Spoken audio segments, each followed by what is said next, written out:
Who would have known that less than a week ago I saw a movie on Netflix called The Deliverance, which I did a review on. You can check out my thoughts on it. But who would have known that The Deliverance and the movie that we're talking about today, A24's The Front Room, will have so much in common, right? Two movies dealing with religion, people forcing religion on one another, people speaking in tongues, interesting relationships between mothers and daughters.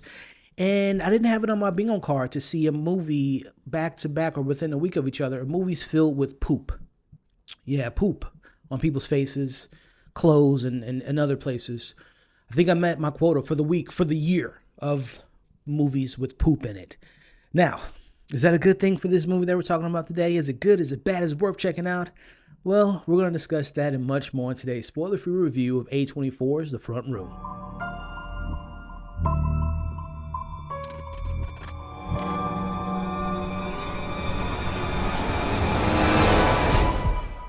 But first, let's get the conversation going in the comments below. Let me know if this is a film you all had circled in your calendar. And more importantly, once you've seen the film, let's talk about the good, the bad, and the ugly. What worked, what didn't work. Did you have a good time? Were you scared of the movie? Did you feel bad for Belinda? Let's talk about it all in the comments below. So let me just let y'all know, I was extremely excited for this film. Number one, I'm a huge A24 film because I always say expect the unexpected, and I did not expect things that happened in this film. I am a huge fan of Brandy. I'm a product of the 90s, grew up on the music, watched Moesha, watched her in I Know What You Did Last Summer, which honestly, I think that was the last time I seen her in a film. Like, I didn't watch The Descendants. Well, Cinderella, I can't remember what year Cinderella came out, but it's been a while, so I've seen Brandy. So I was like, yo, Brandy in an A24 horror thriller? Sign me the hell up. Well, I have seen it and we are here to talk about it. And I want to start off with the positives first and foremost. Number one, the film evoked emotions, right? No matter how you feel about a movie, you want to at least feel something while you're watching it. And the film accomplished that in a positive way. If the goal's film was to make you feel uncomfortable, to get you frustrated and annoyed, and make you want to vomit at point, especially while eating food. I watched this at the Alamo Drafthouse. Shout out to Alamo Drafthouse, some really good food.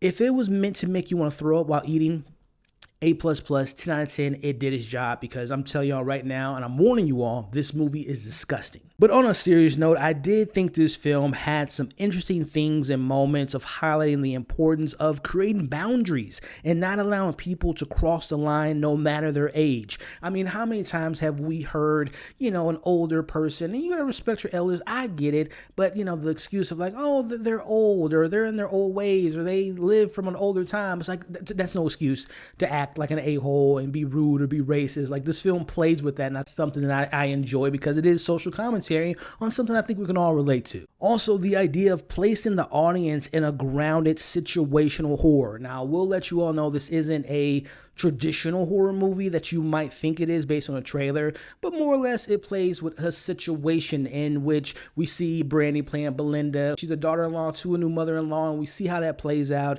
And the film does a good job of showing how in-laws cannot get along. And obviously it takes it to the extreme, but that is something that worked because it made it very relatable at points. Another thing that I did enjoy about the film is the film did a good job of showcasing how others can force their beliefs and religions on you without caring how it makes you feel or how it can interfere with your mental health and your personal beliefs. So I think the film did a good job at that. And then lastly, I'll also throw this in the mix. The movie is funny. Like, it does have comedic moments that I think work within the context of certain moments. And also, I will not forget to mention performances. I'm a big fan of Brandy. Like I said, it was so good to see her on the big screen. And she plays Belinda, a mother, a wife, and now an in-law who invites the husband's mother to live with them because she's getting a little bit older in age.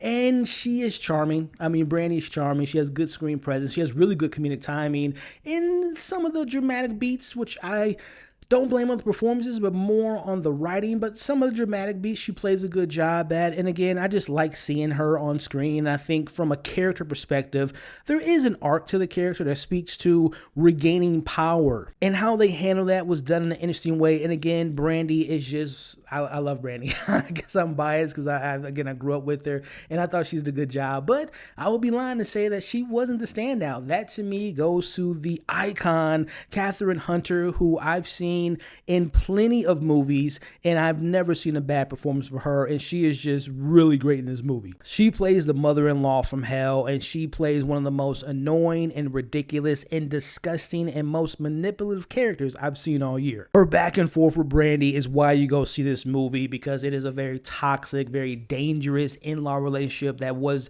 the best part of this movie. Now, those are my pros. It is time to get into my criticisms, and I'm just going to say it right now. This movie was not my cup of tea for so many different reasons.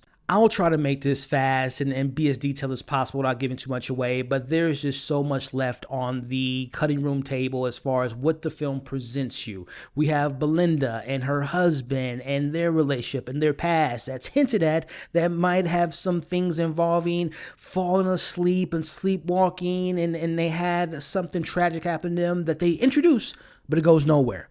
That's just one example. The setup of the influence of the church and how Kathryn Hunter's character controls everything and everyone, that goes nowhere. There's also the idea of how she gets introduced into the film with someone close to her losing their life and how that might have been something weird that they kind of allude to, but that goes nowhere. And I don't like to single out actors because honestly, this film only has like 4 main characters in the narrative, and it's mostly Brandy and her in-law and her husband, which brings me to Norman. Not the best performance. I don't want to blame it all on the actor. I think the story, the way the script was written was very paper thin. But I just didn't buy his relationship with Brandy. I didn't think they had much chemistry. And yes, the film wants you to be in a position where you're like rooting against the husband because it's something as a horror fan. I got to admit, there are certain tropes that I just get so tired of. And this movie has one of them. And that is the wife is crazy. The woman is crazy. The husband's not listening. No one's listening. It is so frustrating. But sometimes it takes an actor that can play it off, that makes it a little bit more manageable. Norman is not that. The actor that plays him did not give me anything. Like, again, I blame the acting. It was a very underperforming performance, but also the story, the script was very poorly written, and it is very paper thin. Which actually leads me to bringing this up. After watching this film, I found out that this is based on a 2016 short story, and this is one of those quintessential examples of a movie that's taken the idea of a short story, which I might go check out if it's on YouTube, but it takes this short story idea that might be 20 or 30 minutes, and within the context of that time frame, it works to tell that story. But then when you have another hour to fill out, because this is an hour and 40 minutes, that's where the film really misses things out because it tries to fill in the blanks. It tries to give you things to latch on to, but it does not do a good job at doing so. And it 100% over-welcomes its stay on its premise because it goes absolutely nowhere. In saying that, I will say I found the film to be extremely repetitive, especially in the second half. 2 more things I want to mention before wrapping up this review and wrapping up my criticisms. This movie had 2 things about it that I did not like at all. Now, I am not one to get grossed out by films, especially horror movies, but this film does something, which, by the way, I understand and sympathize with. When you get older, certain things happen. You can't control your body. Some of the stuff in the film plays on that, but then, as you'll see, there's some manipulation going on, but neither here nor there. The film is disgusting, and not in like the horror, blood, guts, all this stuff, but it is disgusting. It is gross. And like I said, I was eating my food, and I'm like, I can eat and watch disgusting things and I'll be fine. But this film does something involving number 2. And I get it. I get what they were doing for the first couple times, but the film just kept doing it over and over, and it got over everywhere, and it got on people's clothes, and they're not changing the clothes for like 2-3 scenes.